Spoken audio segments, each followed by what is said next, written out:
stuff for later. Yo. Thank you. I'll get in trouble back there. Alright, so, the emergency ordinance, who wants to discuss anything? Well, I will say the governor lifted the 11 p.m. curfew on serving alcohol. He also lifted the amount of folks in the restaurants. He does not require state buildings to have masks, but he encourages you to use them. He encourages all the cities around here are still keeping their masks in place right now. And I heard, I haven't verified this, but I heard that North Charleston, and I don't know how they did it, if they did it, verify it. He said that you still only have 50% capacity in any restaurant or bar in the city of North Charleston. I don't know. But anyway, so, pretty much our ordinance is okay. Mr. Wilson? Do you have anything you'd like to address about the ordinance? I think it'd be more about, the governor's, I think, to make it short and sweet, the governor's changes don't really require us to do anything. The only big change out here on the island is there's no more statewide requirements governing restaurants, as you've already mentioned. We're definitely, the governor's order encourages municipalities, or no, it says municipalities can still have a mask ordinance.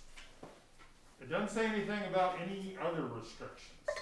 It doesn't say municipalities, you can have restaurant restrictions as well.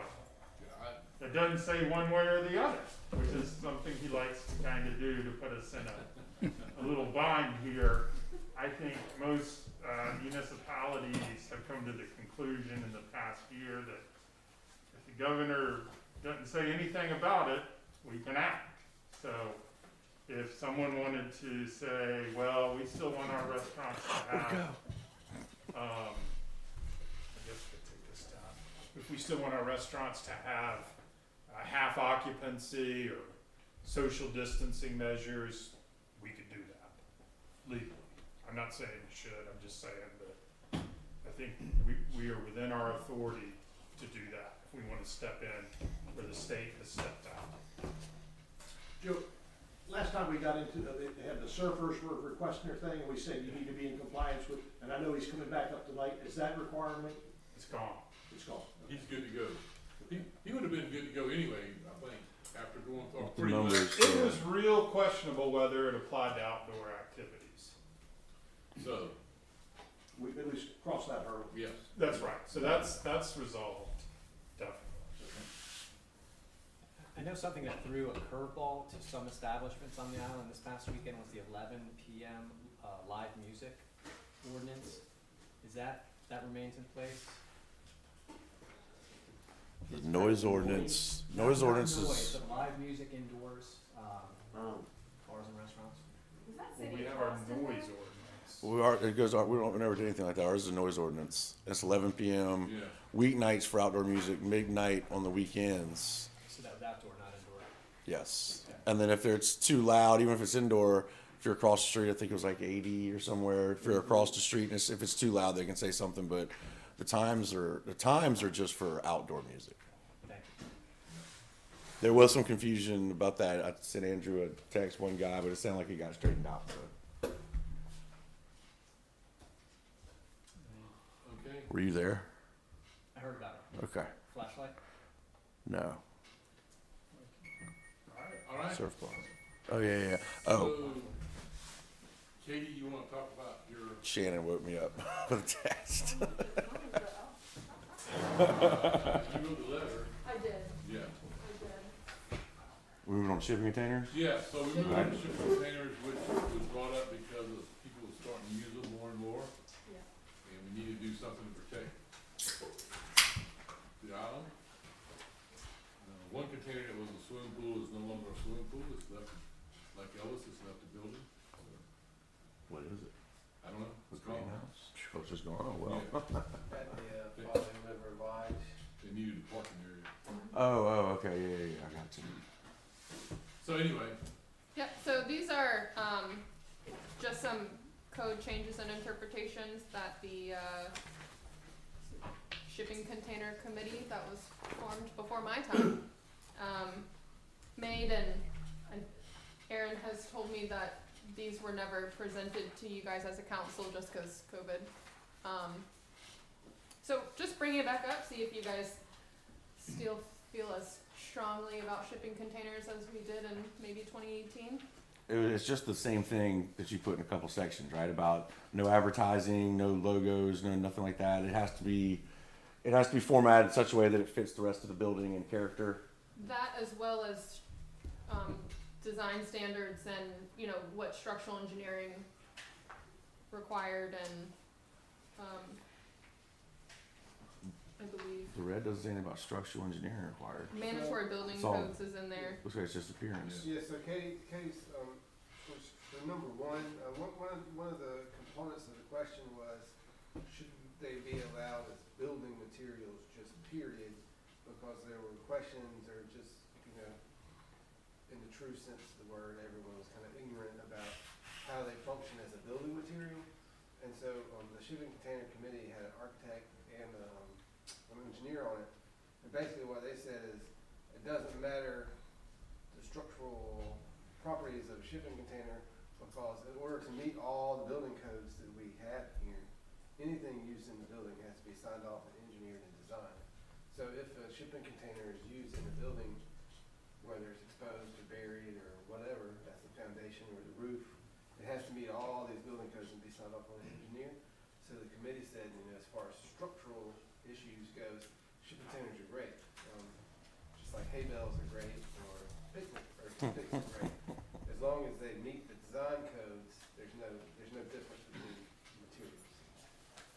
And so, So yes, DJ, you're correct with the additions to ordinance language is about facade. Right, it's just the additions are in red. well, yeah, Okay. it's about, Yeah, but the committee did We look at never, I different, got you. and tie downs.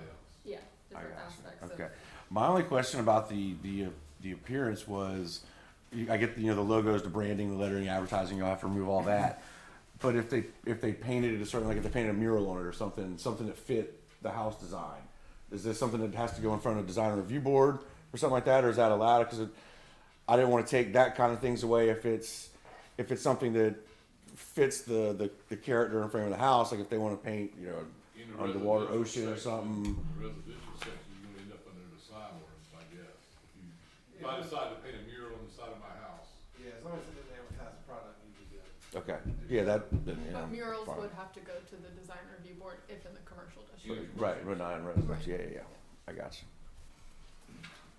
and then the last one I'm talking about, if you put in a pot or a shipping container or similar device used for storage remaining 90 days or more, then it has to meet all the other codes and for accessory structures, et cetera, et cetera, et cetera. So, Right, but I like the way we changed it from 30 to 90 just to give them some time. Because I mean, 30, I can see that. You know, you got a 2-month project, you got to move it and put it back. we get people that get these pods and they're here for, you know, 2 months because they're remodeling their house. Right. And then they move it all out and it gets gone, so. No, that's perfect. And the second part of that, is that, if it's from May 1st to December 1st, basically during hurricane season, Yeah. roughly, it has to be anchored down. Even if it's temporary, if it's just there for a few days or 30 days or 89 days, it still has to be anchored down, so it can't wash away. How about if they're permanent? If they're permanent, do they have to be Permanent, anchored? it has to be all building codes. Okay, Okay, so that let's was, cover in one of that. those codes is Yeah. just to have it anchored, okay. Yes, sir. When we fly So and this breathe. is just something to see if you guys wanted to pick it back up, so we could put it on an agenda for it to be formally remanded to planning commission and make these changes. I think we need to. So, assuming we were to do so, shipping containers, from an aesthetics perspective, would there be any interest in adding something to the effect of the orientation of the doors, for instance, maybe made least I conspicuous? think that come out of. Come out of planning. Commission. Send it to them, let them do- Wouldn't be bad to include a note to your planning commissioner rep if you have a specific question. Just send it to your rep so they can make sure they bring it up. But I would imagine that'd be brought up. Good. regard to the shipping containers, pods used temporarily, so we can find it here, 10B, so letter B, subsection 3. We say 90 days, and I saw that we had stricken the language about per calendar year. So could someone conceivably, well, I guess there's not a problem having a pod permanently, to your point, so long as it meets the permanent codes, but somebody could sort of game the use of pods. It's there for 89 days, 90 days, they move it, they bring it back. I don't know if that was the intention. Yeah, I believe what the committee intended was 90 consecutive days. But could you remove it and then bring it back? If the way it's written, you could, Yeah. for sure. We might need to relook at that Well, per calendar year. If you do this the way it was written before, 90 days at a time for no more than 3 occurrences, you pretty much got a year. I mean, you already got 9 months covered. So if you want it less than that, it just have to be like 90 days per year or something, Per calendar year. not 3 times a year. And would we have meant for this to apply to active job sites? Sometimes it takes a home quite a while to be built and they have trailers on site, so.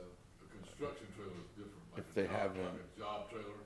That's already addressed by the Yeah. flood. But I think he's talking about a pod. But what if we Yeah. were to use a pod or something similar to She it? said that's already addressed in the flood ordinance for construction site, Okay. temporary. And then they would just, Offices, yeah, they etc. would have to tie it down. Good. Yeehaw. Man, we could have met at 6:50. Who knows? You guys could have really gotten into it on the shipping containers. So what we'll do is let's stick it on there to be ran and planning in April, On April, yeah. since you don't have anything else going on. Yeah. Yeah. Yeah, well, No, luckily, the April, council April, meeting, April and May, yes, either one. Yeah. So does that Well- require a vote, or it's just remanded? Vote on April. we'll have to put it on the actual. Put it in April, send it to planning. They'll take it for a couple months or two and give it back to Make us. a motion when it gets on the agenda and send it to them, so that's why I told her, she could pick her poison April and May, Come to us, April, go to them and make some. Right. or she could just say, how about putting on the, Or May to June. how about holding on to for May, because we got so much other stuff. In the back of this agenda, we got so much other stuff going on. I got it. Get through. Can we use this time, for a couple of other questions within the section that don't address pods, shipping containers, things of that nature that I flagged? You went to workshop other things on the agenda? Well, no, in this Oh, section, oh, oh. yeah, in this section. Okay.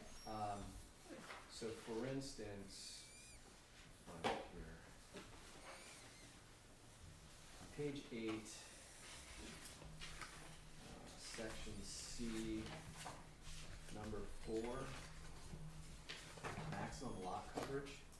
We list a host of things, including, among others, decks and porches. That is already on my list to rectify and clarify that we do not use decks or porches if they don't have a slab underneath them Right, so if for, they're only supported by footers and yeah, there's it earth doesn't go beneath them, towards or there's impervious no- coverage. There's no roof above them, okay. Yeah. And in that same section, also on Katie's list, it says areas covered by gravel. We don't count gravel. Yeah, I had that. Gravel would be, yeah, so all of that's gonna be in practice right now, how I implement our zoning ordinance, it does not include this in lot coverage. Okay. But we will clarify that whenever we get through all of these fun things. I'm hoping to do it like June. Okay, Where was the gravel reference? In that same section, Right above the 5. the last item is and areas covered by gravel. And the only other item I had on the same page, item number 6, in that same section C, roof penetrations. Or you're getting too far afield. Yeah, Okay, that's fine, okay, fair enough. I just, cause the agenda says discussion on Containers. shipping container changes. I'll go the planning commission route as TJ suggested, thank you. But I'm sure Yeah. We can talk about it too. she'll flag it. Okay. Anything else on the shipping containers or emergency ordinance? I have just a conversational piece about the emergency ordinance. We kept No. the,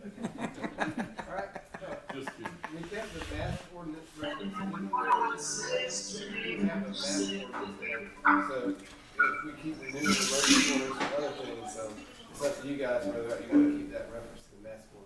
It's there, but we don't need it in the emergency ordinance anymore because we haven't upheld ordinance. I just thought it was useful to put it in there for people to read. I can just leave it there, it doesn't matter. Doesn't hurt anything. Yeah, it's not changing anything one way or the other.